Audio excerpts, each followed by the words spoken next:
მოგესალმებით ეთერშია სტასო ტევის საინფორმაციო გამოშვება დღის მთავარ სიახლეებს მარიამ ელიავა გაგაცნობთ.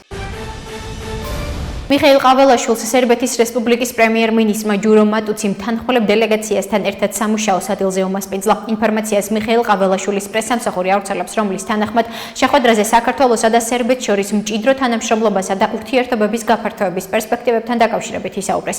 ყურადღება გამოხილდა ხალხებს შორის არსებულ მეგობრულ და ტრადიციულ კავშირებზე, კულტურულ სიახლოვესა და საერთო ღირებულებებზე. ასევე აღინიშნა, რომ საერთო კულტურული საფუძველი და საქართველოსა და სერბეთის წინაშე მდგარი საერთო გეოპოლიტიკური გამოწვევები ურთიერთობების გაღრმავებისა და საერთაშორისო ასპარეზზე ერთმანეთის პოზიციების გაძლიერებისთვის დამატებითი სტიმულის მომცემია, ნათქვამია გავრცელებულ ინფორმაციაში.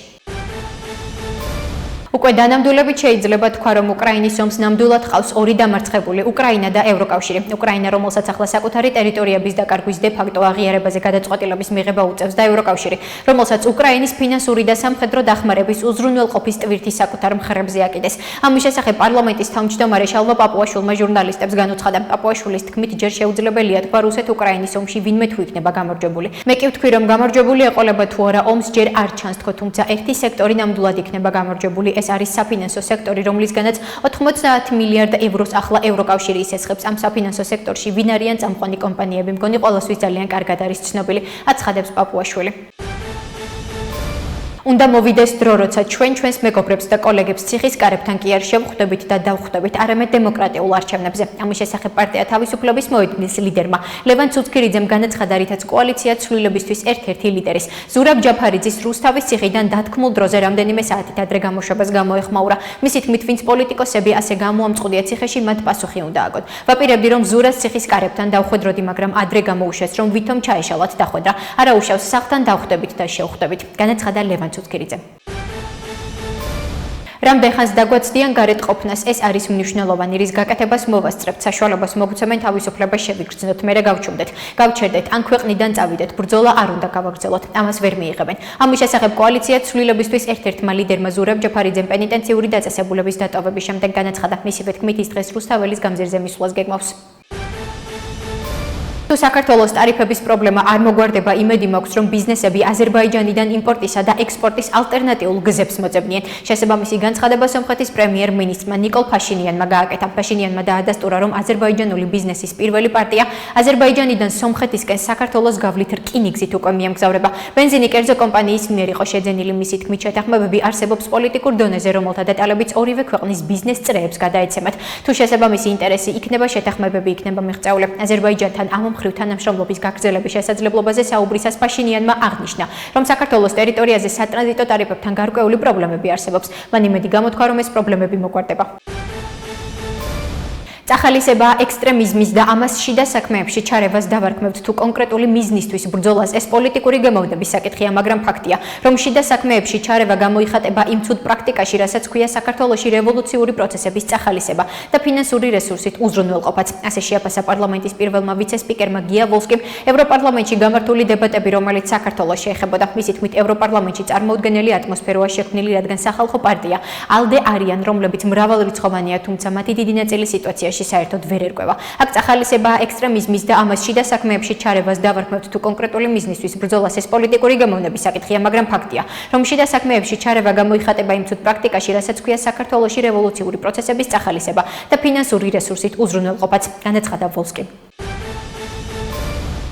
მიხეილ ყაველაშვილი სერბეთის რესპუბლიკის პრეზიდენტს ალექსანდრ ვუჩიცს შეხვდა. ყაველაშვილის პრესამსახურის ცნობით, კოლეგებმა სერბეთის სასახლეში გამართულ პირისპირ შეხვედრაზე საქართველოსა და სერბეთს შორის პოლიტიკური, ეკონომიკური, ტექნოლოგიური და კულტურული მიმართულებით თანამშრომლობის გაღრმავებასთან დაკავშირებით იბრძოლეს. მათივე ცნობით ასევე ისაუბრეს არსებული მეგობრული კავშირების, კულტურული სიახლოვის, საერთო ღირებულებებისა და გამოწვევების თაობაზე, რაც ურთიერთობათა შემდგომი განვითარებისთვის მტკიცე საფუძველს წარმოადგენს. როგორც შეხვედრაზე მიხეილ ყაველაშვილმა აღნიშნა, საქართველოსთვის ფასეულია სერბეთის მხარდაჭერა საქართველოს სუვერენიტეტისა და ტერიტორიული მთლიანობისადმი. ქართველმა ხალხმა იმედი არ უნდა დაკარგოს. ამის შესახებ ლატვიის პრემიერ-მინისტრმა ევიკა სილინამ ბრიუსელში ევროპული საბჭოს სამიტის დაწყებამდე ევროსკოპის რედაქტორის შეკითხვაზე პასუხად განაცხადა. მისი თქმით, თუ საზოგადოება ძლიერი დარჩება, წარმატებას მიაღწევს. ძალაუფლება ნებისმიერ ქვეყანაში სულ მცირე ევროპაში მაინც ხალხს ეკუთვნის და საქართველო ევროპაა. ვფიქრობ, ქართველმა ხალხმა იმედი ნამდვილად არ უნდა დაკარგოს. ჩვენ ყველამ ისევე როგორც საქართველოს საბჭოთა პერიოდი გამოვიარეთ და შემდეგ თავისუფლებას მივაღწიეთ, რადგან ეს ასე ხალხმა გადაწყვიტა. არც ერთ პოლიტიკოს არ შეუძლია, რომ გადაწყვეტილება ხალხის და საზოგადოების ნაცვლად მიიღოს. ამიტომ თუ საზოგადოება ძლიერი დარჩება და იმედს არ დაკარგავს, მაშინ წარმატებას მიაღწევს. მე ამის მჯერა, განაცხადა ლატვიის პრემიერ-მინისტრმა. შინაგან საქმეთა სამინისტრო სხვადასხვა სამართლებრივი საფუძვლით შეჩერებული მართვის მოწმობების აღდგენასთან დაკავშირებით გამოცხადებულ ამნისტიაზე ინფორმაციას ავრცელებს. როგორც შინაგან საქმეთა სამინისტროში აღნიშნავენ, დღეის მდგომარეობით 35500 პირს შეჩერებული აქვს მართვის მოწმობა. საქართველოს პრემიერ-მინისტრის ინიციატივით საქართველოს პარლამენტის მიერ მომზადდა კანონის პროექტები, რომლის მიხედვითაც სხვადასხვა სამართლებრივი საფუძვლით შეჩერებული მართვის მოწმობების აღდგენასთან დაკავშირებით ფართომასშტაბიანი ამნისტია გამოცხადდა. აღსანიშნავია, რომ დაკისრებული ჯარიმების გადაუხდელობის გამო მართვის უფლება დღეის მდგომარეობით შეჩერებული აქვს 11000-მდე ადამიანს, მათ მართვის უფლება აღუდგებათ ჯარიმის გადახდის შემთხვევაში.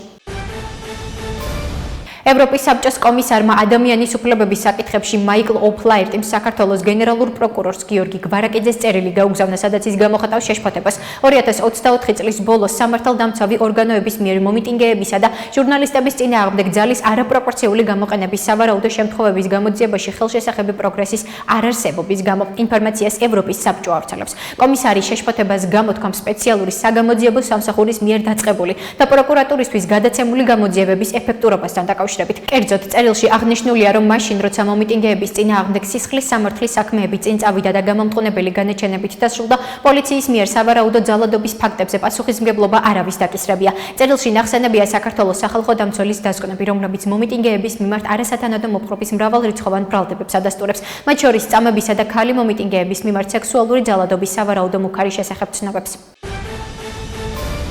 პოლიციელების და მეხანძრე მაშველების სოციალური დაცვის გარანტიების ინიციატივას პარლამენტმა მხარი დაუჭირა. მესამე მოსმენით პოლიციის შესახებ კანონში ცვლილებები დაამტკიცეს, რომლის თანახმად პოლიციელი სამსახურებრივი მოვალეობის შესრულებისას დაღუპვის შემთხვევაში ოჯახი ერთჯერადი ფულადი დახმარების სახით 30000 ლარის ოდენობის თანხას მიიღებს, ხოლო დაკრძალვის ხარჯების ასანაზღაურებელი თანხა 2000 ლარის ოდენობით განისაზღვრება. სამინისტრო სისტემის მოსამსახურეს შეიძლება მიეცეს ჯანმრთელობის მდგომარეობის გამო ანაზღაურებადი შვებულება 4 თვის ვადით. ცვლილება ძალაში 2026 წლის 1 თებერვლიდან შევა. ახლა კი გაგაცნობთ უცხოეთის სიახლეებს. ამერიკის შეერთებული შტატების შინაგანი უსაფრთხოების მინისტრ კრისტი ნოემის განცხადებით აშშ-ის პრეზიდენტმა დონალდ ტრამპმა მწვანე ბარათის ლატარეის პროგრამის შეჩერება ბრძანა. ინფორმაციას Axios-ი ავრცელებს. მისი განმარტებით, სწორედ ამ პროგრამამ მისცა ამერიკის შეერთებულ შტატებში ჩასვლის საშუალება ბრაუნის უნივერსიტეტში მომხდარ სროლასა და მასაჩუსეტსის უნივერსიტეტის პროფესორის მკვლელობაში ეჭვმიტანილს. როდ-აილენდის შტატის ქალაქ პროვიდენსის პოლიციის უფროსის ოსკარ პერესის თქმით, ეჭვმიტანილი პორტუგალიის მოქალაქე კლაუდიო ნევეშ ვალენტე თავდაპირველად ამერიკაში სტუდენტური ვიზით 2000 წელს შევიდა, ხოლო 2017 წელს მუდმივი რეზიდენტი გახდა. ვალენტე ხუთშაბათ საღამოს გარდაცვლილი იპოვეს.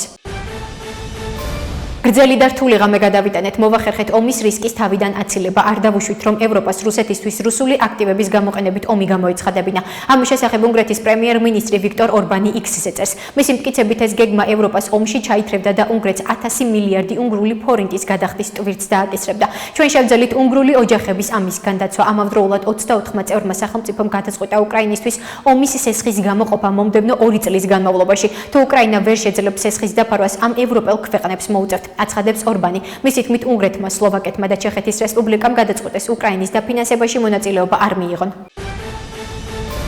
მადლობელი ვარ ევროკავშირის ყველა ლიდერის უკრაინისთვის 2026-2027 წლებში 90 მილიარდი ევროს ფინანსური დახმარების გამოყოფის შესახებ ევროპული საბჭოს მიერ მიღებული გადაწყვეტილებისთვის. ამის შესახებ უკრაინის პრეზიდენტი ვოლოდიმირ ზელენსკი X-ზე წერს. მისი განცხადებით მნიშვნელოვანია ის, რომ რუსული აქტივები გაყინული დარჩეს. ეს მნიშვნელოვანი მხარდაჭერაა, რომელიც ნამდვილად აძლიერებს ჩვენს მდგრადობას. მნიშვნელოვანია, რომ რუსული აქტივები იმობილიზებული დარჩეს და უკრაინა მიიღოს ფინანსური უსაფრთხოების გარანტია მომდევნო წლებისთვის. მადლობა შედეგისთვის და ერთიანობისთვის. ერთად ვიცავთ ჩვენი კონტინენტის მომავალს, წერს ზელენსკი.